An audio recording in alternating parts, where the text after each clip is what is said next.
How can you be happy with Allah? How can you make yourself happy with Allah? Not how can Allah be happy with you? How can you make yourself happy? Talk about gratitude a few minutes ago. But how you can be satisfied with Allah all the time, no matter what condition you have. And this is what you see, as the sister said, in Gaza. One of the men lost his family and he was weeping. The other one came and told him, say Alhamdulillah, this is the happiness or the rida of you with what Allah given you. Why? Because he forgot that those people of his family are in heaven. He forgot that. Actually, the emotional reaction was stronger than the satisfaction of the choice of the decision of Allah at that time. You be happy with Allah when Allah tests me by sickness. When I look at it as it is purification to my soul, it's a clearance from my sin, not an agony and pain and misery. This is when you become happy with Allah. You be happy with Allah when you find that the oppressor is oppressing you and you are on the right track and you can't do nothing. But you have to be working to satisfy Allah, not to ignore what He gave you, what He gives us. This is when we become happy with Allah. When I lose all my wealth, like the people in 57 seconds in Istanbul, in Turkey's earthquake, lost all his wealth.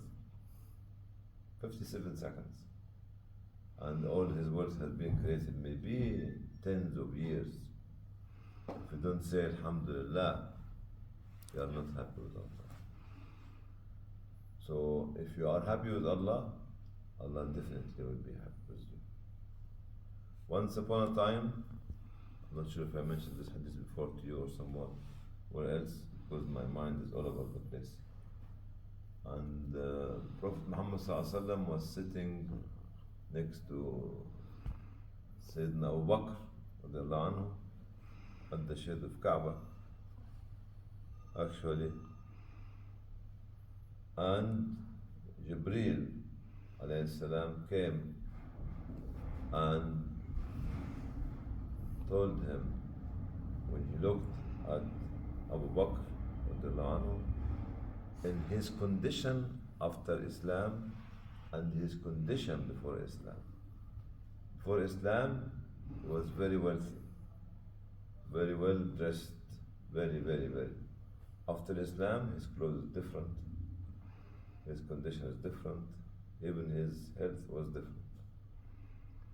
And he asked Muhammad ﷺ, what happened to your brother? Why he is in this condition nowadays?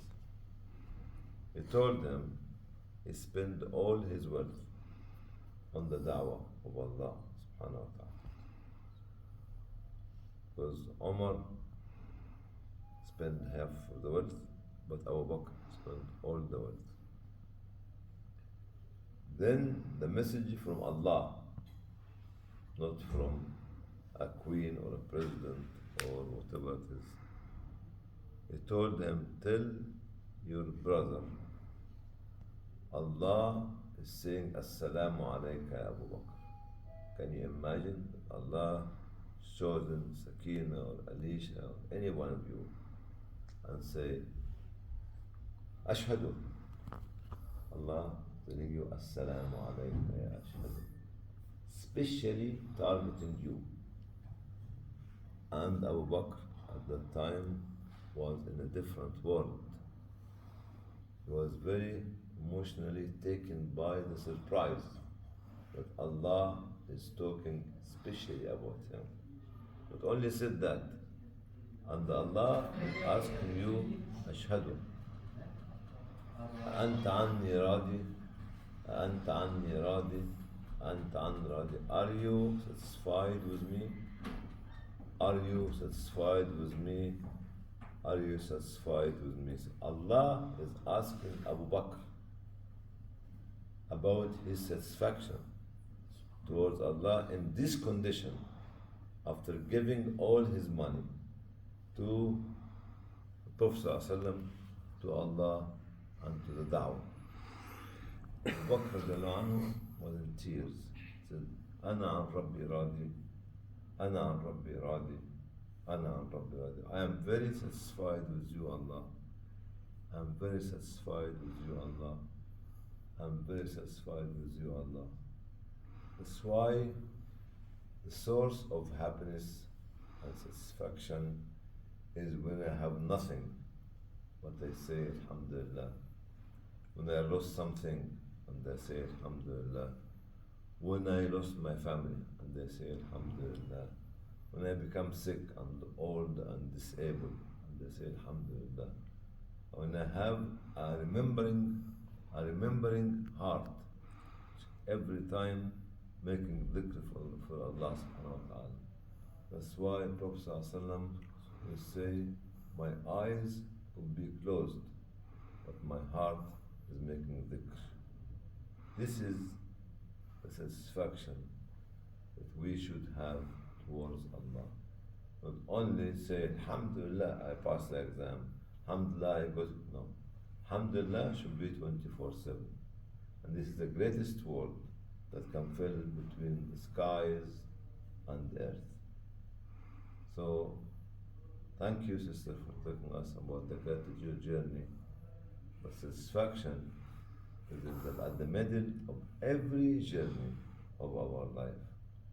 Not when we are at ease, but when we are at hardship.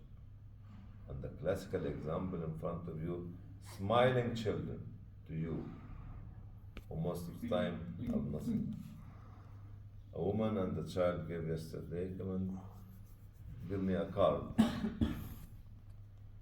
They spent from their money to buy the card. They don't know how many rupees this card was. They wanted to show their gratitude when they had nothing to do. You see, during the earthquake of Morocco, one of the people wanted to go to record, take some films and report and all this sort of thing. He went to visit one family, and the family who lost everything, saying with a smile from the heart, can we offer you something? Can we get you some food? Can we get you some drink? The man said, no, thank you. Second family, exactly the same. Third family, exactly the same. 10 families. Then the man broke. Khalas, he couldn't wait to take it.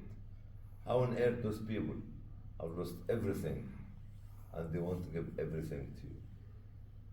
This is the satisfaction and rida from the people to Allah during a very difficult situation in their life. Can we offer you, give you everything?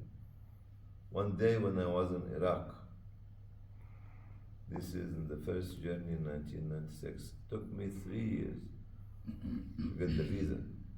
Because I keep saying it, and they will say it and they will record it. I wanted to visit Iraq from the capital, the original capital, not the capital they were trying to make. Anyway, when I went to the very noble family from the Ashraf,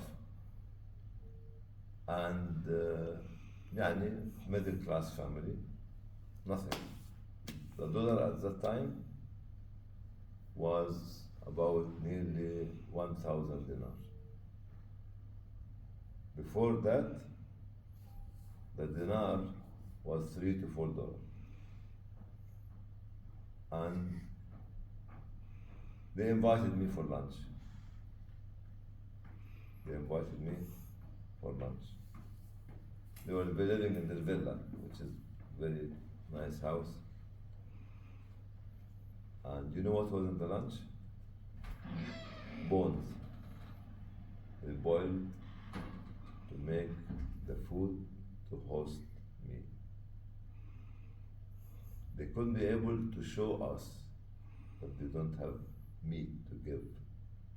This is the character of the Arabs. They have to slaughter animal for you when you come to their house with a smile. And I believe that none of the people have been eating meat for months at that time. But they wanted to show you that they are happy with Allah and they want you to become happier. And they never touched the bone. One bone with some meat in it. So they give it to me. But the rest have no meat. And this is when they were saying with a smile from the heart, I'm very satisfied with you, Allah. I'm very satisfied with you, Rida, or Min'am, or Ashhadu, or Alicia, or Sakina, or any one of you. Be satisfied with Allah, wherever, whenever you are. Thank you.